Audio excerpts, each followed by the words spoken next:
Insya Allah hari ini tadabbur Al-Quran, yakni surat Hud, surat ke-11, ayat insya Allah ayat ke-63 sampai 71.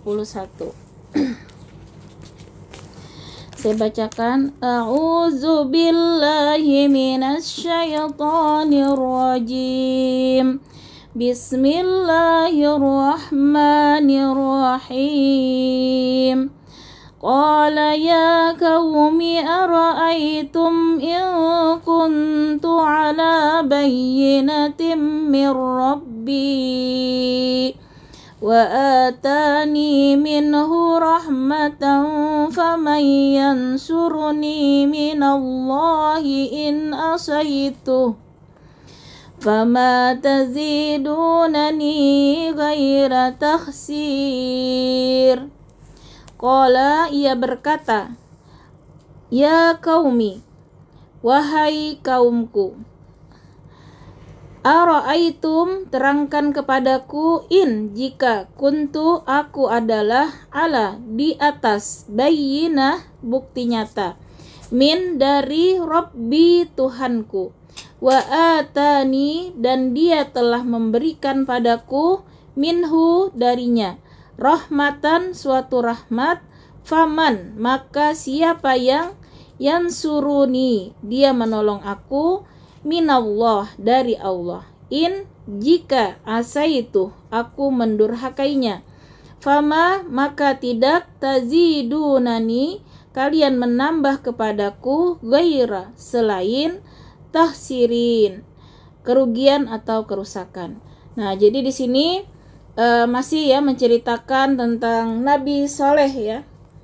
Nabi Soleh berkata, wahai kaumku, terangkanlah kepadaku jika aku mempunyai bukti yang nyata dari Tuhanku dan diberinya aku rahmat atau kenabian darinya, maka siapa yang akan menolongku dari azab Allah jika aku mendurhakainya, maka kamu hanya akan menambah kerugian kepadaku. Nah, jadi Nabi Soleh ini ya yang diutus kepada kaum Samud ya. Jadi sebelumnya adalah kaum Ad ya, sudah dimusnahkan ya oleh Allah, maka lanjut ya kaum Ad dulu sudah Nabi Hud ya, kemudian kaum Samud ya, kaum yang berikutnya. Di sini Nabi Soleh yang diutus. Nah, sebelum diangkat ya menjadi nabi rasul ya, Nabi Soleh ini adalah orang yang sangat dihormati ya, sangat karena kepandaian ya, kebaikan. Jadi orang sangat senang ya, kaumnya sangat menyenanginya ya. Maka mereka berharap ya dia nanti menjadi pemimpin mereka. Nah, tetapi ternyata ya ketika Nabi Soleh ya diangkat menjadi rasul dan dia menyampaikan ya tentang melarang kaumnya untuk menyembah berhala ya, mengikuti ajaran nenek moyangnya yang sesat ya, yang sudah jauh menyimpang ya dari sebelumnya ya ajaran Nabi Hud ya. Jadi ketika masyarakat itu sudah jauh menyimpang ya dari ajaran Allah, maka Allah turunkan ya nabi ataupun rasul untuk kembali meluruskan, kembali mengingatkan. Itu adalah bentuk kasih sayang Allah ya. Maka di akhir zaman ini ya, ketika sudah tidak ada lagi nabi dan rasul, maka itulah ya pewaris nabi dan rasul adalah kita semua sebenarnya ya. Kita semua mendapat amanah ya untuk menyampaikan Islam ini ya semampu kita ya.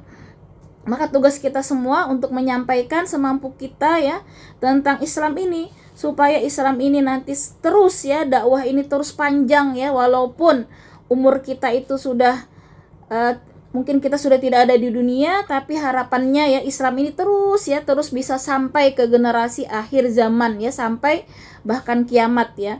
Nah, ketika kita menjadi bagian ya orang-orang yang mewarisi dakwah ini ya, terus mempelajari ya, kita di sini hadir ya dalam rangka sebenarnya terus menghidupkan agama Allah ya, sunnah-sunnah Rasul, dengan terus mengkaji Islam, sama-sama belajar, sama-sama kita mengamalkan, menyampaikan, maka kita sudah mengambil bagian ya menjadi orang-orang yang mewarisi apa, yaitu mewarisi agama Islam ini yang telah disampaikan oleh Nabi ya, Nabi sejak Nabi Adam sampai Rasulullah Shallallahu Alaihi Wasallam.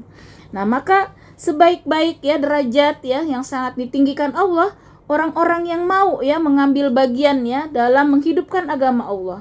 Nah, agama Allah ini sampai ke kita ya sejak ribuan tahun yang lalu ya, bahkan lebih. Maka ini karena adanya orang-orang yang terus mau ya berjuang di jalan Allah ini tanpa mengharap apapun ya, ikhlas ingin menolong agama Allah, ingin mengharapkan ridha Allah semata. Makanya Islam sampai kepada kita ya, karena keikhlasan orang-orang yang mau terus berdakwah menyampaikan Islam ya. Karena itu kita turut ya menjadi bagian di sini ya, mau terus belajar, mengajarkan, maka insya Allah ya kita mendapatkan kemuliaan para nabi dan rasul ya. Jadi kita akan mendapatkan bagian ya orang-orang yang sangat Allah cintai, yang sangat Allah muliakan. Nah, kita melihat di sini ketika terjadi penyimpangan tadi dari kaum Ad ya, kaumnya Nabi Hud, maka Allah turunkan kembali rasul yaitu Nabi Soleh kepada kaum Samud. Nah, jadi kaum Samud ini kaum yang sangat maju ya peradabannya, mereka bisa membangun ya bangunan-bangunan yang tinggi ya, bahkan bisa memahat di gunung-gunung yang tinggi, bangunan yang sangat megah ya, yang sudah sangat tinggi peradabannya dengan kekayaan, kemakmuran ya. Tetapi ternyata mereka terjadi kemunduran dalam hal akidah ya, dalam hal akhlak ya, sudah sangat menyimpang ya. Jadi maka Allah utuslah di sini Nabi Soleh. Nah, ketika Nabi Soleh mendapat wahyu untuk menyampaikan ya, wahai kaumku ya. Jadi kalau kita lihat di ayat sebelumnya, ajaran Nabi Soleh maupun nabi-nabi sebelumnya sama, tidak ada yang berbeda. Wahai kaumku, sembahlah Allah, tidak ada Tuhan bagimu selain Dia. Dia yang telah menciptakanmu dari bumi, tanah, dan menjadikanmu pemakmurnya. Karena itu mohon ampunlah kepadanya, bertobatlah kepadanya. Nah, jadi disuruh kembali memurnikan akidah ya, merubah ya kesalahan-kesalahan nenek moyang mereka yang sudah menyimpang, yaitu kembali hanya menyembah Allah, kemudian beribadah kepada Allah, dan juga meminta pertolongan ya, dan diperintahkan untuk bertobat ya. Nah, itulah ajaran para nabi dan rasul ya, sampai ke Rasulullah Shallallahu Alaihi Wasallam. Nah, kemudian tadi ya, ketika kaumnya mendengar ya bahwa Nabi Soleh ini menyampaikan ya ajaran yang berbeda dari nenek moyang mereka, maka ternyata mereka di sini ya, ini tadi ya yang mereka lakukan, mereka menolak untuk mengikuti ya ajaran yang dibawa oleh Nabi Soleh ini. Nah, di sini padahal sebelumnya mereka mengharapkan ya Nabi Soleh ini menjadi pemimpin mereka, namun ketika Nabi Soleh menyampaikan kebenaran ya yang datang dari Allah, justru mereka menolak ya, karena mereka tidak mau ya dengan, kalau kita syahadat ya, dengan mengakui keesaan Allah, dengan hanya menyembah kepada Allah, otomatis mereka harus meninggalkan kesenangan-kesenangan mereka sebelumnya, yaitu memperturutkan hawa nafsu. Nah, karena ketika mereka mengikuti ajaran nenek moyang itu, mereka seenaknya sendiri ya membuat aturan, karena sudah jauh ya menyimpang. Mereka berjudi, berzina ya, segala macam keburukan ya. Kemudian juga tadi menyembah selain Allah. Maka mereka tidak mau diatur ya, mereka tidak mau mengikuti yang benar ya, karena merasa nanti kesenangan-kesenangan mereka itu tentu akan dilarang. Nah, sehingga di sini Nabi Soleh menjawab ya, di ayat 63 ini Nabi Soleh menjawab tantangan kaumnya yang tidak mau menerima tadi ya, bahkan mereka menginginkan Nabi Soleh itu mengikuti mereka. Nah, maka kata Nabi Soleh tadi kita lihat kembali, wahai kaumku, terangkanlah kepadaku jika aku mempunyai bukti yang nyata dari Tuhanku dan diberinya aku rahmat kenabian darinya, maka siapa yang akan menolongku dari azab Allah jika aku mendurhakainya? Maka kamu hanya akan menambah kerugian kepadaku. Maka kita lihat di sini dengan sangat yakin ya, keimanan yang sangat kuat ya, Nabi Soleh menyampaikan bahwa dia datang ya menyampaikan wahyu ini dengan bukti yang nyata dari Allah, dari Tuhanku katanya ya. Maka kenabian ini merupakan rahmat ya, kata Nabi Soleh ya. Nah maka ketika aku mendurhakai Allah, kata Nabi Soleh, siapa yang akan menolongku dari azab Allah? Nah karena dengan keyakinan ini ya, ketika mendurhakai Allah, tentu azab Allah itu yang lebih ditakuti ya. Nah maka kata Nabi Soleh, kamu hanya akan menambah kerugian kepadaku. Jadi sedikit pun Nabi Soleh tidak mau ya, tidak mau mengikuti kemauan kaumnya yang mendurhakai Allah.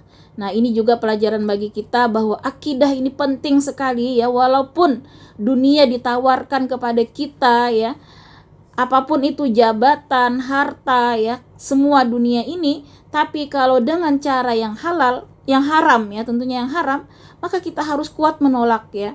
Karena itulah bukti keimanan kita. Apalagi kalau sampai mengorbankan akidah misalnya ya, demi ya, sekarang kan masih ada ya orang-orang untuk mendapatkan jabatan, kadang ke dukun ya, atau mau mendapatkan kekayaan ke dukun ya, nauzubillah min zalik ya, berarti meminta pertolongan selain Allah. Nah di situ sudah syirik ya. Nah datang saja ya ke dukun itu sudah syirik, tidak Allah terima amal ibadahnya. Apalagi kalau sudah meminta, berarti dia meminta kepada selain Allah. Maka syirik sekarang mungkin bermacam-macam caranya ya. Kadang menuhankan uang ya kan ya, menuhankan jabatan ya, sehingga melalaikan dari pengabdiannya kepada Allah. Dia rela ya menjual agamanya bahkan ya, demi mendapatkan dunia. Nah kita sudah lihat banyak sekali ya, untuk mendapatkan jabatan orang mau melakukan cara apapun ya, kecurangan segala macam. Dan setelah menjabat apa yang terjadi? Karena mereka ya menggunakan dengan cara yang haram, ketika menjabat pun mereka segala cara ingin kembali mendapatkan harta yang sudah mereka keluarkan demi jabatannya ya. Sedikit pun mereka tidak sadar ya, padahal jabatan itu amanah ya, yang Allah berikan dalam rangka mengabdi kepada Allah. Jadi setiap yang jabatan kita di dunia ini, apapun itu, ibu rumah tangga ya kan ya, ataupun kita anggota sebagai seorang istri, sebagai seorang anak, semua itu adalah pada hakikatnya jabatan ya, yang diberikan Allah, yang akan kita pertanggungjawabkan. Apakah kita sudah menunaikan tugas kita dengan baik ya, dengan sungguh-sungguh sesuai syariat Allah ketika kita menjadi istri, menjadi ibu, menjadi profesi apapun ya. Maka itulah makna ya, kita bersungguh-sungguh hanya menyembah kepada Allah, hanya meminta pertolongan kepada Allah, memberikan hidup mati kita kepada Allah, yaitu kita ikhlaskan semua yang kita lakukan ya, sesuai dengan yang Rasulullah tuntunkan. Dan juga satu hal, hanya mengharap ridha Allah, tidak ada yang lain. Nah termasuk dakwah ya, para nabi dan rasul ini murni, sedikit pun tidak mengharap dunia.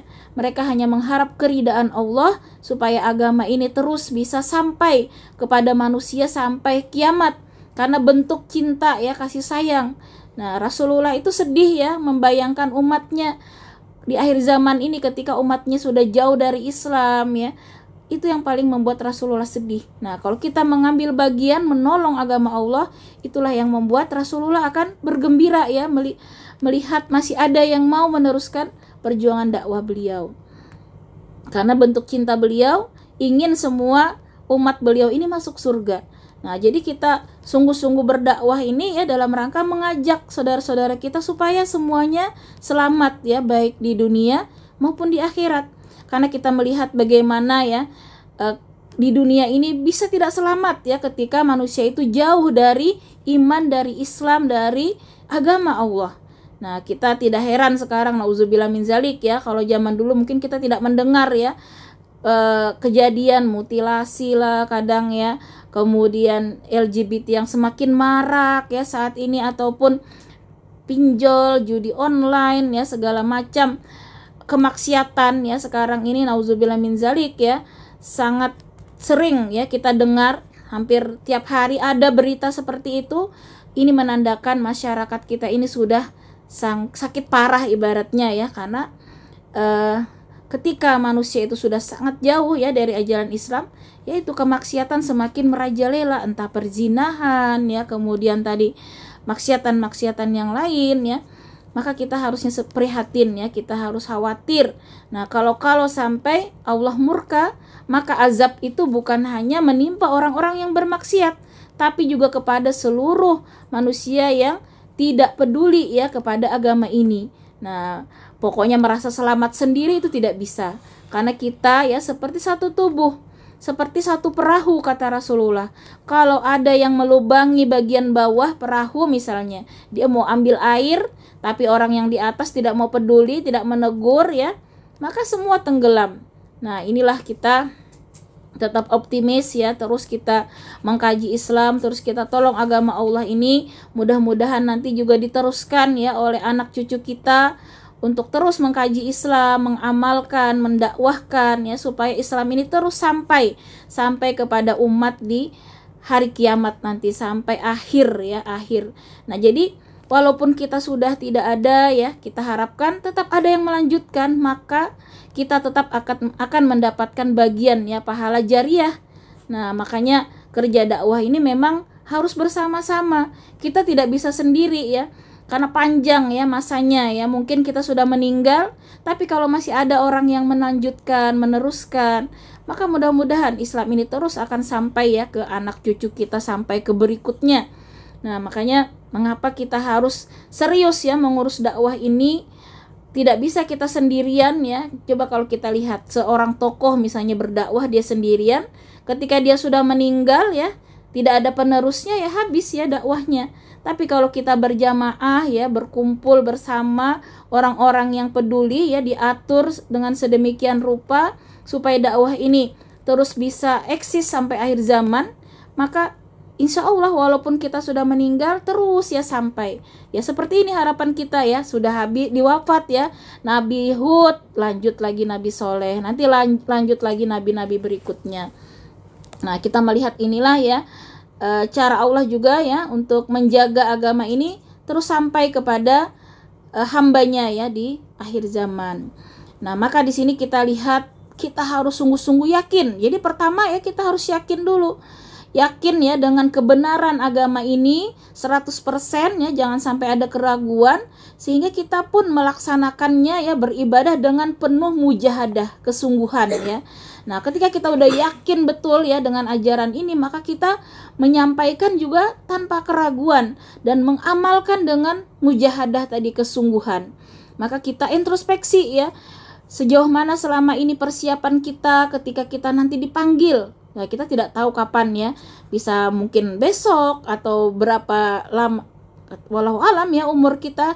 Yang jelas kita harus selalu siap setiap saat. Kita tahu kita kapanpun bisa saja Allah panggil, tapi yang penting kita selalu mempersiapkan, iman kita selalu kuat dan amal soleh kita selalu yang terbaik. Selalu kita introspeksi apakah setiap hari ini kita sudah lebih baik dari hari kemarin.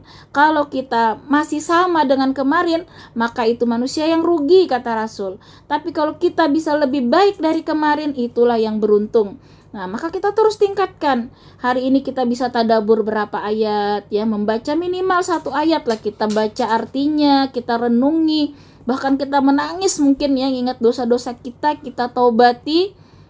Tilawah kita bisa berapa juz hari ini. Kalau bisa tingkatkan terus, zikir kita perbanyak, dan dosa kita bertobat. Jangan sampai lalai, karena dosa-dosa yang lalai ditobati ini akan memakan amal soleh kita. Jadi nanti ada orang yang ketika di yaumil hisab membawa amal yang sangat banyak ya, sangat indah cemerlang, namun amalnya di hadapan Allah semuanya hangus ya, musnah gara-gara maksiat yang lalai ditobati. Maksiat mata, kadang ya kita melihat hal-hal yang diharamkan. Mulut kadang ya gibah atau berdusta, atau mulut kadang mengumpat, mencela ya. Jadi hati-hati sekali ya. Setiap perkataan, perbuatan, bahkan pikiran kita selalu kita evaluasi, kita muhasabah, introspeksi. Jangan sampai ada dosa-dosa yang lalai kita tobati, karena dosa-dosa inilah yang akan menghanguskan amal kita selama ini. Kita udah pergi haji mungkin ya, pergi umroh, bersedekah, sholat, puasa, Tapi ketika dosa-dosa ini terus tidak kita taubati, habis sudah amalan itu, maka sia-sia. Ria ya, sudah bagus-bagus sholat malam, pamer ya, udah berangkat haji, pamer misalnya, maka akan sia-sia ya amalan kita selama ini. Kemudian iri, dengki, hasad, ini hati-hati ya, melihat orang dapat rezeki lebih, kita tidak senang. Nah itu akan seperti kayu bakar ya, yang habis ya dimakan api. Nah jadi ghibah, menzalimi orang dengan kata-kata misalnya ya, hati-hati sekali kita, walaupun itu tulisan ya, apalagi perkataan langsung misalnya, sampai menyakiti orang misalnya ya, orang sakit hati, orang sampai nggak enak makan misalnya dengan kata-kata kita. Nauzubillah min zalik, itu ya yang akan menghabiskan pahala kita yang banyak tadi, pelan-pelan habis. Kalau sampai pahala kita sudah habis, maka dosa orang-orang yang kita zalimi, kita aniaya, itu yang akan diberikan ke kita. Nauzubillah ya, summa nauzubillah. Jangan sampai ya seperti itu. Maka dari itu, di sini kita perlunya mengkaji ilmu itu bukan hanya paham, tapi bagaimana kita amalkan ya, bagaimana kita membina diri kita. Jadi kita tidak cukup ya belajar ini, paham tadi Al-Quran ya, hafal hadis, tapi tidak kita amalkan ya, kemudian tidak merubah diri kita menjadi lebih baik, maka itu tanda-tanda ilmu yang tidak manfaat, ilmu yang tidak barokah. Jadi semakin berilmu, harusnya kita semakin santun, semakin lembut, semakin baik ya, dengan suami semakin taat, dengan anak semakin penyayang, dengan orang tua juga berbakti, dengan masyarakat juga tidak menzalimi ya. Nah itulah tanda keberkahan ilmu. Nah jadi kita mengkaji ini ibu-ibu, tidak cukup kita hanya pintar tahu tadi ya segala macam, tapi yang terpenting bagaimana diri kita berubah. Dengan ilmu ini amalan kita berubah menjadi lebih baik, dan kita semakin menjauhi tadi segala bentuk kemaksiatan, yang justru nanti kemaksiatan dosa-dosa ini yang akan menghancurkan amal soleh kita. Jadi kita hati-hati sekali ya, perbanyak istighfar, perbanyak taubat. Ini kalau sama Allah ya, tapi kalau dosa sama manusia itu tidak cukup kita hanya istighfar, taubat ya. Kalau sama manusia ini kita harus minta ridhonya. Nah orang yang pernah kita sakiti, kita zolimi, kita harus minta maaf, minta ridho, minta maaf sampai dia ridho itu ya, baru bisa hilang dosanya. Nah makanya kita hati-hati sekali ya, kalau dosa sama Allah sebesar apapun ya, Allah berjanji mengampuni. Tapi kalau dosa sama manusia, ini yang berat ya, makanya kita harus jaga betul perkataan, perbuatan ya.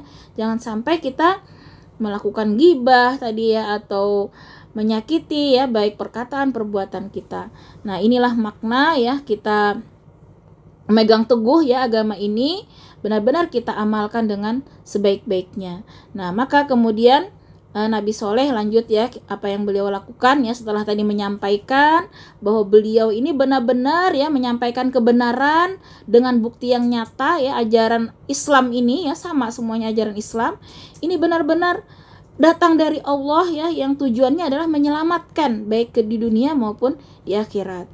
Nah selanjutnya di ayat 64, wa ya qaumi hadhihi naqatullahi lakum ayatan fazaruha ta'kul fi ardillahi wa la tamassuha bisu'in fayakhuzakum azabun qarib. Wa ya qaumi, wahai kaumku, hazihi, ini naqatullah, unta betina milik Allah, lakum, untuk kalian, ayatan, ada tanda mukjizat, fazaruha, maka kalian biarkanlah ia, takul, ia makan, fi ardillah, di bumi Allah, wala, dan jangan, tamassuha, kalian mengusiknya, bisuin, dengan keburukan, fayakhuzakum, maka akan menimpa pada kalian, azabun, azab atau siksa, qaribun, yang dekat. Nah jadi memang ya kaumnya ini minta bukti ya, mereka itu mengatakan mau beriman ya kalau Nabi Soleh itu ada bukti. Nah, bukti yang mereka minta itu unta betina yang bunting lagi ya, kurang lebih 10 bulan gitu ya. Mereka minta unta itu keluar ya dari batu ya. Nah, karena memang mereka waktu itu ya di bebatuan itu tinggalnya ya, rumah mereka juga dipahat dari gunung-gunung batu ya. Mereka minta kalau memang dia Nabi Soleh benar, buktikan bisa nggak mengeluarkan unta ini dari batu, katanya batu itu bisa mengeluarkan unta. Nah, maka ini ya Nabi Soleh sampaikan, wahai kaumku, inilah tadi unta betina dari Allah. Nah, jadi Allah berikan ya mukjizat ya yang mereka inginkan itu ya. Nah, kata Nabi Soleh, tapi syaratnya biarkanlah ya unta ini makan di bumi Allah, jangan kamu mengganggunya dengan gangguan apapun. Nah, karena kata Nabi Soleh, kalau kamu mengganggu unta ini akan menyebabkan kamu ditimpa azab. Nah, jadi unta ini memang disuruh Nabi diperintahkan ya oleh Allah untuk dispesialkan lah ya. Jadi ketika itu mereka punya sumber minuman ya, maka ada satu hari itu khusus unta yang mengambil ya. Jadi harus diistimewakan karena unta Allah tadi ya. Nah, Nabi Soleh sampaikan ini untanya Allah loh ya, bukan main-main gitu, kepunyaan Allah, jangan sampai mereka mengganggu tadi. Nah, jadi ada hari khusus, unta hari minum hari khusus ya, baru umat manusia setelahnya. Nah, mereka ini nggak senang ya dengan aturan seperti itu ya. Mereka merasa unta ini sudah menyebabkan mereka itu tidak leluasa gitu ya mengambil air ya, karena ada hari tertentu yang dibolehkan gitu. Tapi itulah ya, ujian itu walaupun kelihatannya sepele ya, mungkin dilihat cuman mengambil hari minumnya unta gitu. Tapi disitulah Allah ingin melihat ya siapa yang benar-benar tunduk ya dengan perintah Allah, siapa yang membangkang dari perintah Allah ya. Makanya para salafus soleh juga dulu ya, zaman Nabi juga seperti itu. Ketika Nabi memilih ya pasukan perangnya itu ya, beliau benar-benar seleksi ketat itu ya, siapa yang sungguh-sungguh ya, yang tulus ikhlas berjuang di jalan Allah, itulah yang bisa memenangkan Islam. Jadi hanya orang-orang yang tulus ikhlas ya untuk agama Allah inilah yang bisa terus melanjutkan perjuangan dakwah ini, yang tidak mengharapkan dunia, tidak mengharapkan pujian atau apapun, yang hanya mengharap ridha Allah. Itulah pasukan-pasukan Allah yang bisa memenangkan agama ini. Dan itu tidak dilihat dari jumlahnya, walaupun sedikit ya, tapi ketika orang-orang ini benar-benar tulus ikhlas ya berjuang di jalan Allah, itulah yang akan membawa kemenangan bagi Islam. Nah, kita lihat bagaimana perang Badar ya bisa menang dari 300 orang melawan ribuan ya. Kemudian perang-perang yang lain juga ya, ketika tulus ikhlas maka Allah menangkan ya. Nah, dan Rasul menyeleksinya adalah orang-orang yang tidak cinta dunia. Nah, jadi benar ya, sekarang ini banyak kehancuran ya, karena memang umat Rasulullah ini ujiannya adalah dunia. Ketika manusia itu sudah hubud dunia ya, cinta dunia, takut mati ya, itu penyakit yang wahan ya. Cinta dunia inilah yang akhirnya menyebabkan seseorang itu menyimpang ya dari ajaran Allah. Dia terjang semuanya demi mendapatkan duniawi. Nah, maka ini tadi ya diperintahkan oleh Allah ya agar jangan sampai tadi mengganggu unta ini. Nah, tetapi ternyata ya yang mereka lakukan di ayat 65 ya. Jadi kisah ini benar ya, kejadiannya Allah ceritakan sebagai ibrah bagi kita ya, pelajaran jangan sampai kita menerjang ya perintah Allah. Nah, jadi kita harus sungguh-sungguh perintah Allah itu benar-benar kita pahami, kita laksanakan semaksimal mungkin. Jangan sampai ada niatan kita untuk membangkang ya perintah Allah ya, menerjang perintah Allah. Maka yang terjadi pasti Allah berjanji azab Allah tadi ya akan Allah timpakan ya kepada orang-orang yang menyalahi perintah Allah. Nah, di ayat 65, fa'akaruha faqala tamatta'u fi darikum salasata ayyam zalika wa'adun ghairu makzub. Fa'akaruha, dan mereka menyembelihnya. Nah, nauzubillah min zalik ya, ternyata ada dua orang ya yang menyembelih, ada yang menombak ya, ada yang satunya menusuk perutnya unta ya. Jadi dua orang di dalam tafsir itu yang menyembelih unta ini. Faqala, maka ia berkata. Nah, maka Nabi Soleh berkata ya, setelah unta ini disembelih, sedih sekali tentunya Nabi Soleh ya, karena ini tadi untanya Allah, tapi ada kaumnya yang berani ya mengganggu bahkan menyembelih unta ini. Maka di sini Nabi Soleh menyampaikan ya, namatta'u, bersenang-senanglah kalian, fi darikum, di rumah-rumah kalian, salasata ayyam, 3 hari. Zalika, itu adalah wa'dun, janji, gairu, tidak dapat makzubin, didustakan. Nah, jadi dikasih waktu 3 hari ya, ternyata oleh Allah ya, kaumnya ini ya diperingatkan lagi, suruh lagi bertobat ya, namun ya mereka ini dengan hati keras ya. Jadi memang kemusyrikan ya, dosa-dosa itu membuat hati keras, membuat hati itu tertutup hidayah, sehingga sulit sekali menerima kebenaran, sulit untuk bertobat. Nah, jadi kalau kita itu tidak senang ya mengaji, menjauhi majelis ilmu, senangnya bermaksiat, hati-hati, berarti hati kita sangat kotor ya, sehingga hidayah itu sulit masuk ya. Nah, kita bersyukur kalau kita hari ini masih dimudahkan Allah ya untuk ikut kajian ya, masih diringankan langkah kita untuk mengklik saja ya mengikuti kajian. Masya Allah, itu anugerah yang harus kita syukuri, karena semakin kita mensyukuri ya nikmat iman ini, maka akan bertambah ketaatan berikutnya, akan mengundang ketaatan berikutnya. Sebaliknya kemaksiatan itu juga mengundang kemaksiatan berikutnya. Nah, jadi diceritakan di dalam tafsir, wajah mereka itu hari pertama berubah, hari kedua semakin berubah, dan akhirnya di hari ketiga ya, nah hanya orang-orang yang mau mengikuti Nabi Soleh ya, itu diperintahkan Allah untuk meninggalkan kampung tersebut, dan akhirnya seluruh kampung ya yang sudah orang-orang yang zalim ini tersisa ya, yang pengikut Nabi Soleh, mereka udah berpindah ya, dikatakan ya ke daerah Palestina ya. Ini kan di daerah Hijaz ya, daerah Saudi Arabia ya, kaum Samud ini. Nah, tapi akhirnya dengan perintah Allah, Nabi Soleh beserta kaumnya itu berpindah ya ke arah Palestina ya. Jadi tinggallah tadi orang-orang yang durhaka. Jadi azab Allah kepada kaum Samud ini adalah suara yang sangat keras ya. Kemudian muncul juga bumi berguncang ya, gempa bumi yang akhirnya sampai mengubur kaum yang zalim ini, bahkan seperti tidak ada kehidupan lagi ya, benar-benar terkubur ya. Dengan suara keras ini mereka bergelimpangan di rumah-rumahnya ya. Nah, kematian yang sangat hina, kata Allah itu ya, kematian yang sangat hina, karena kondisi kematian saat mereka melakukan kemaksiatan besar ya, kesyirikan, apalagi di sini menolak ya utusan Allah ya, kemudian menentang perintah Allah. Maka itu kebenaran yang nyata ya, kaum Samud ini dibinasakan tadi.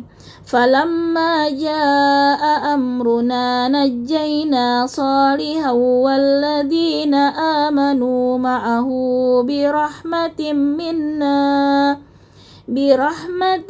minna wa min khizyi yawmi'idz inna rabbaka huwal qawiyyul aziz. Falamma, maka ketika jaa, telah datang, amruna, perintah kami, najjaina, kami selamatkan, Shalihan, Nabi Soleh, walladzina, dan orang-orang yang amanu, mereka beriman, ma'ahu, bersama dia, birahmatin, dengan rahmat, minna, dari kami, wamin, dan dari hizyin, kehinaan, yaumi izin, pada hari itu. Inna rabbaka, sesungguhnya Tuhanmu, huwal kawiyyu, dia adalah maha kuat, al-azim, maha perkasa. Jadi Masya Allah ya, kita diingatkan lagi tentang sifat-sifat Allah ya, yang maha kuat. Allah sangat mampu ya untuk membinasakan tadi orang-orang yang durhaka kepada Allah, orang-orang yang zalim ya. Allah maha perkasa, al-aziz ya, yang maha merajai ya, maha kuasa, mampu melakukan apapun ya. Nah, di sini Allah jelaskan bagaimana tadi ya orang-orang yang beriman ya, Nabi Soleh beserta orang-orang yang beriman, maka mereka mendapatkan rahmat ya, mereka diberikan keselamatan tadi ya, kami selamatkan ya, kata Allah. Dan sebaliknya orang-orang yang durhaka tadi ya, yang tidak mau mengikuti ya ajaran Nabi Soleh, maka mendapatkan kehinaan.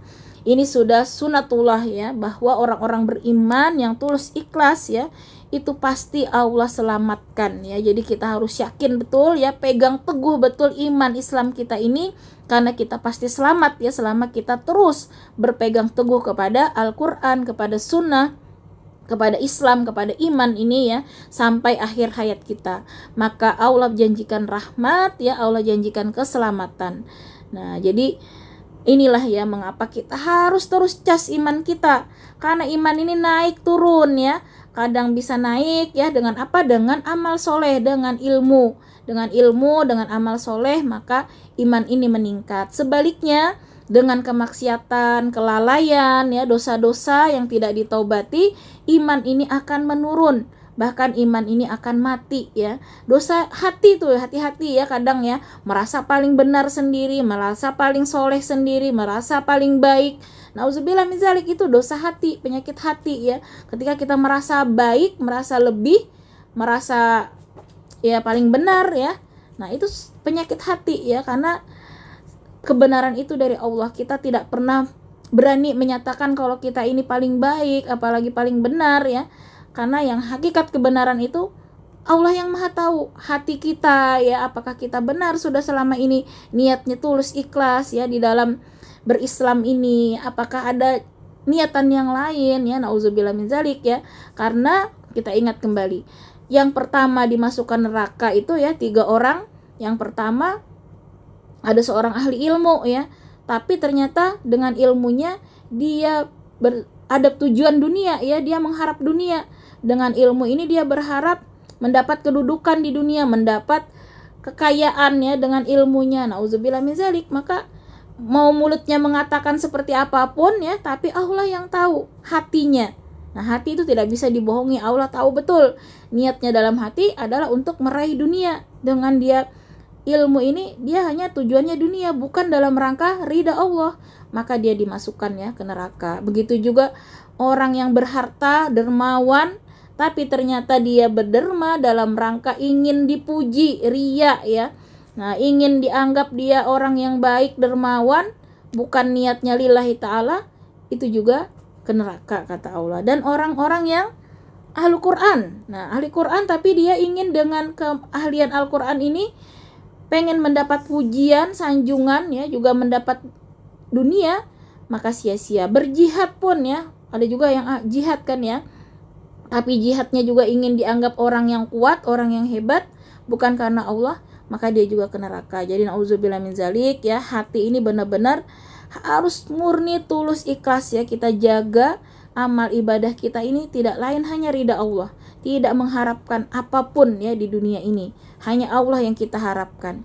Makanya Aisyah tuh radhiyallahu an ya memberi contoh ketika beliau bersedekah ya, sedekah langsung beliau kasihkan. Bahkan ya beberapa sahabat itu ketika bersedekah itu kan malam-malam ya, malam-malam tidak ada yang tahu, dia langsung taruh di rumah anak yatim, di rumah janda, di rumah orang fakir miskin ya.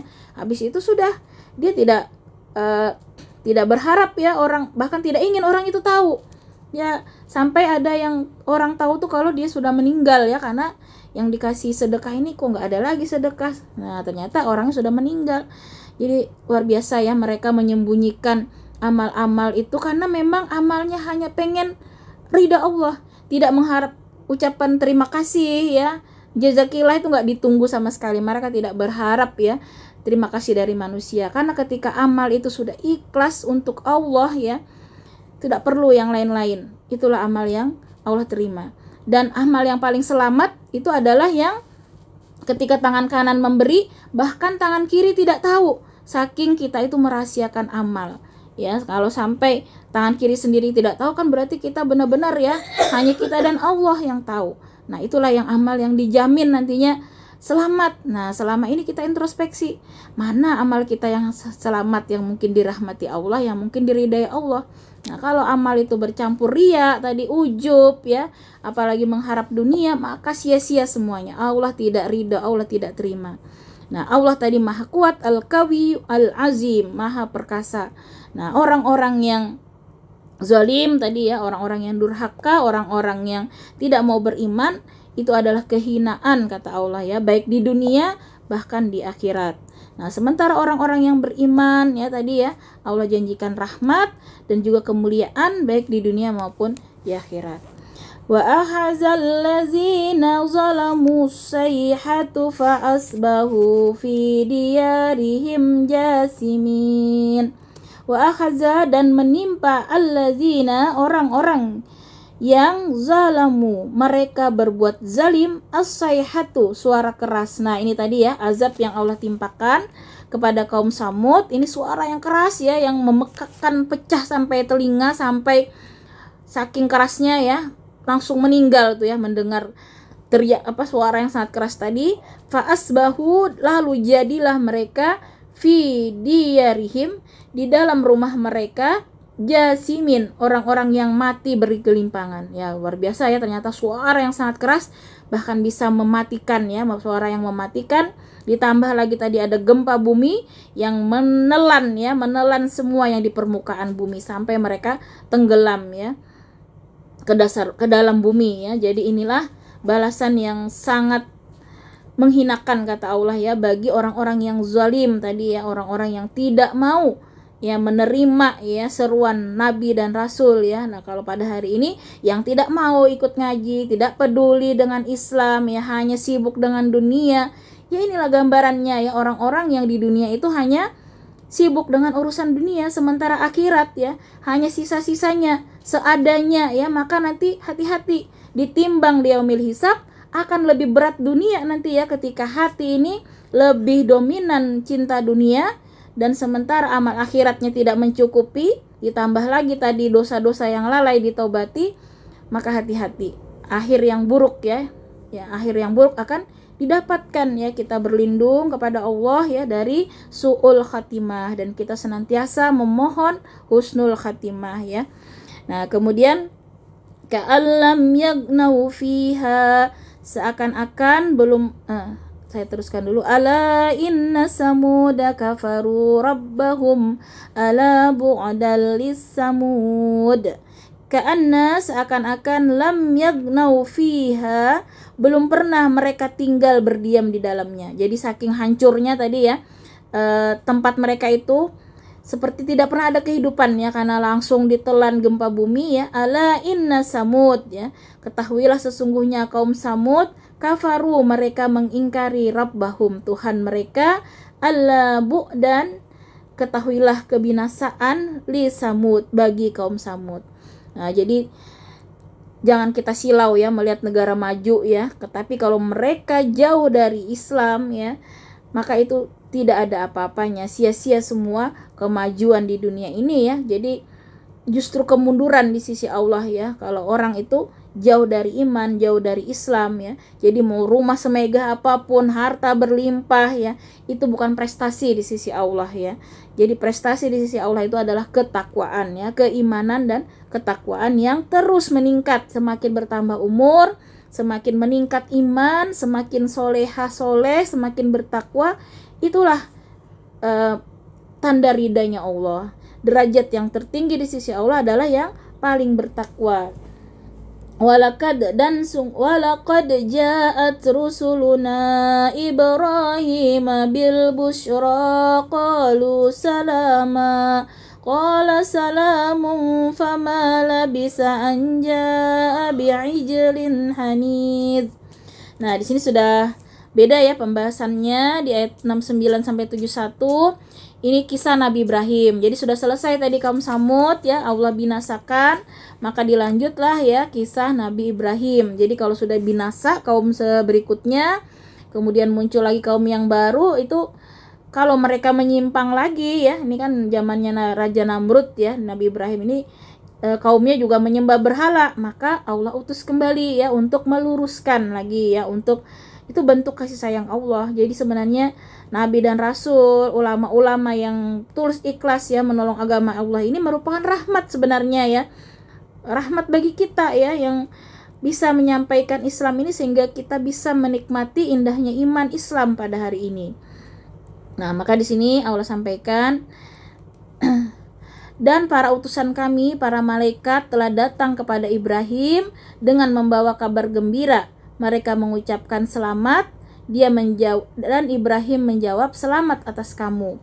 Maka tidak lama kemudian Ibrahim menyuguhkan daging anak sapi yang dipanggang. Nah, jadi kita melihat di sini bagaimana cara Nabi Ibrahim memuliakan tamu. Nah, kita belajar di sini.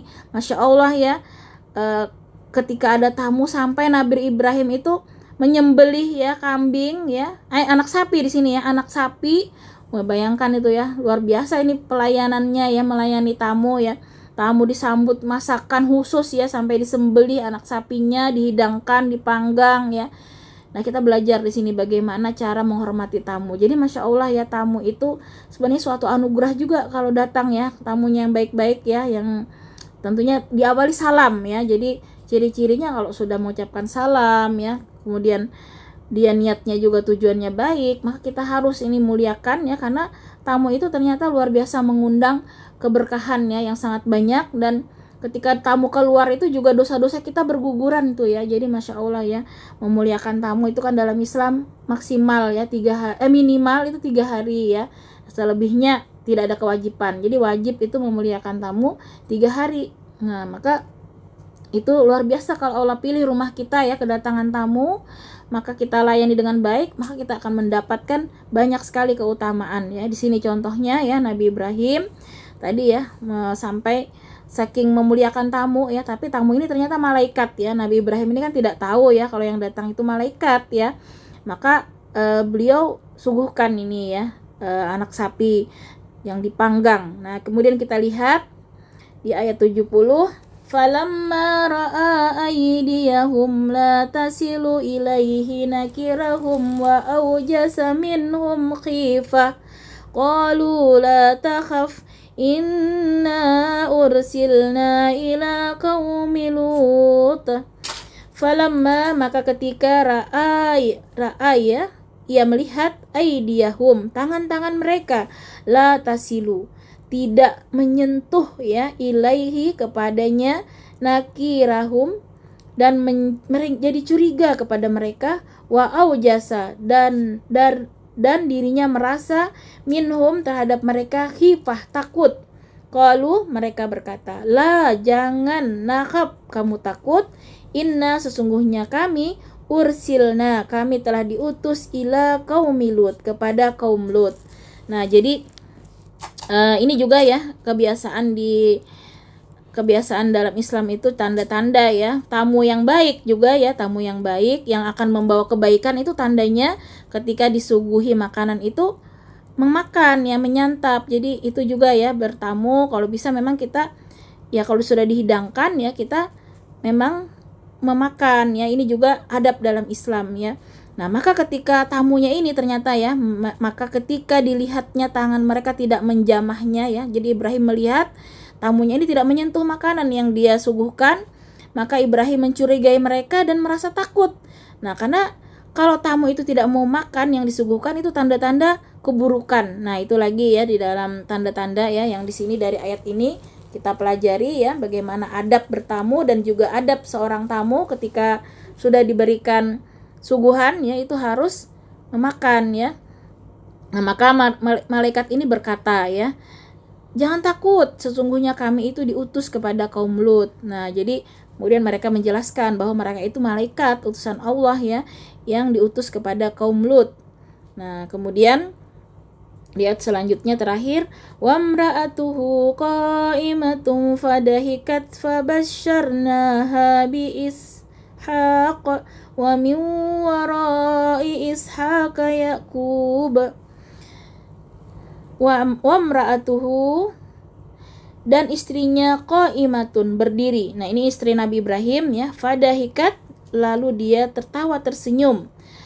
Fabasyarnaha, maka kami berikan kabar gembira kepadanya. Jadi ini ceritanya malaikat ini diutus ya untuk ke kaumnya Nabi Lut, tapi dia mampir dulu menyampaikan kabar gembira kepada Nabi Ibrahim dengan istrinya Siti Sarah bi Ishak. Jadi mereka menyampaikan bahwa Siti Sarah nanti akan hamil, akan mengandung ya seorang anak, nanti akan lahir yang bernama Ishak. Oh, udah disampaikan nih namanya ya, sudah disampaikan oleh Allah bahwa nanti Siti Sarah akan mengandung ya, wa min warai, dan dari belakang sesudah Ishak Yakub ya, sesudah Ishak nanti ada lagi anaknya Yakub. Nah bahkan cucunya lagi nanti dari anaknya Ishak adalah Yakub ya, Yusuf dan seterusnya itu kan ya.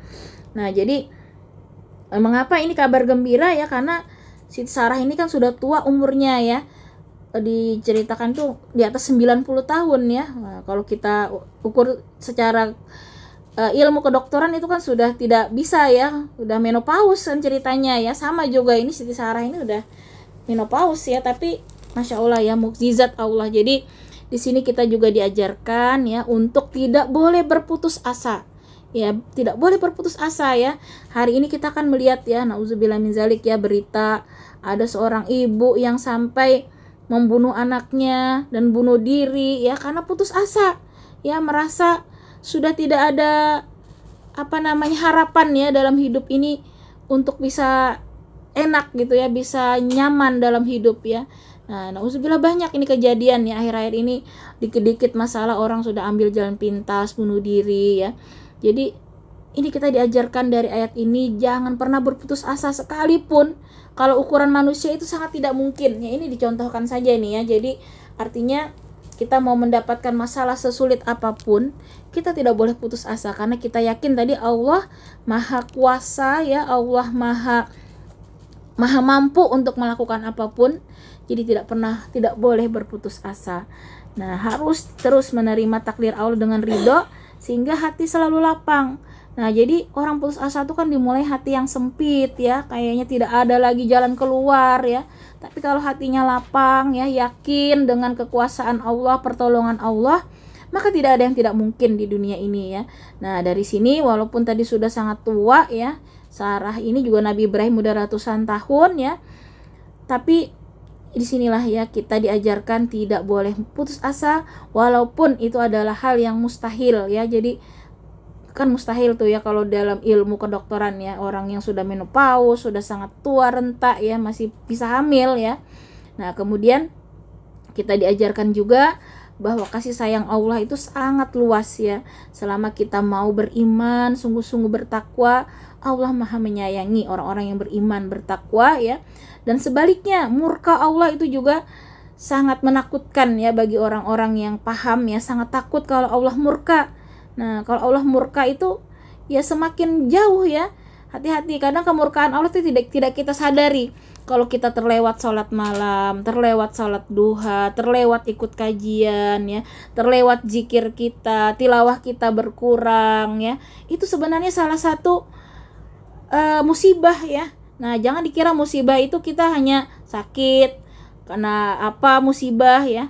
Tapi ketika sudah tidak ada kenikmatan dalam sholat, sudah malas bertilawah, kemudian banyak amal-amal soleh yang terlewatkan, hati-hati, itu juga bentuk musibah yang harus segera kita taubati ya. Jadi musibah itu tiada lain karena kita lebih cinta dunia, lebih memperturutkan hawa nafsu, kemudian juga bermaksiat. Nah, bermaksiat yang lalai kita tobati. Nah, karena maksiat inilah yang akan menghijab kita dari Allah ya, sehingga kita tidak mendapatkan anugerah hidayah petunjuk tadi untuk melakukan kebaikan-kebaikan. Jadi kalau kita semakin malas ikut kajian ya, semakin banyak absen ya, semakin kita sholat tidak khusyuk, kemudian sedekah juga pelit misalnya. Nah, hati-hati itu, kita harus banyak-banyak bertobat. Kenapa kita dijauhkan dari ketaatan-ketaatan? Pasti banyak ya dosa-dosa yang telah lalai kita taubati. Maka dari itu, dari ayat-ayat ini kita harus yakin bahwa kasih sayang Allah itu sangat luas ya. Artinya kalau kita bertobat, kita sungguh-sungguh kembali lagi mendekati Allah dengan amal soleh, dengan iman, maka Allah akan menyambut dengan sangat sukacita, dengan sangat gembira. Nah, sebaliknya kalau kita menjauhi Allah ya dengan terus memperturutkan hawa nafsu dengan kemaksiatan, maka murka Allah juga sangat pedih ya. Murka Allah baik di dunia apalagi nanti di akhirat ya. Nah, jadi kesimpulannya dari tadabbur kita pada hari ini, kita sungguh-sungguh bersama-sama untuk terus ya mendukung dakwah Allah ini, dakwah Rasul, menolong agama Allah dengan terus kita aktif ya mengikuti kajian, kalau kita juga mengamalkan, kita menyampaikan kepada orang-orang terdekat kita semampu kita ya. Kemudian mengajak ya anak-anak kita, keluarga kita, masyarakat untuk sama-sama kembali mengkaji Al-Quran, mengkaji sunnah, mengkaji Islam, dan sama-sama mengamalkan ya. Itulah ya pewaris para nabi dan rasul yang mempunyai kedudukan yang sangat tinggi di sisi Allah. Kemudian mukjizat yang Allah berikan itu sebenarnya adalah ujian ya. Apakah kita mau beriman? Tapi sebenarnya ya kalau kita yang paham ya, tidak usah mukjizat besar-besar. Kalau kita berpikir saja tentang ayat Allah itu sudah sangat cukup ya kebenaran Islam ini. Nah, tidak perlu kita melihat tadi mukjizat seperti umatnya Nabi Saleh, Nabi Hud ya. Kalau kita berpikir saja dengan ayat-ayat ini, kita tadabbur, pahami, itu sudah mukjizat yang bahkan lebih besar ya. Al-Quran ini mukjizat terbesar ya. Yang kalau mukjizat dulu ya itu kan hanya umat-umatnya tuh. Yang bisa melihat unta itu kan hanya umat Nabi Saleh ya, yang bisa melihat dulu Nabi Musa tongkatnya jadi ular. Tapi Al-Quran, hari ini kita masih bisa bersama Al-Quran. Masya Allah, ini keberuntungan kita ya umat Rasulullah. Walaupun Rasulullah udah ribuan tahun ya tidak bersama kita, tapi kita masih bisa dengan hadis ya bersama Rasul, dengan Al-Quran, dengan sirah nabawiyah. Itu adalah bentuk ya kebersamaan kita di dalam Islam ini bersama Allah, Rasul, dan juga terus ya menolong agama Allah.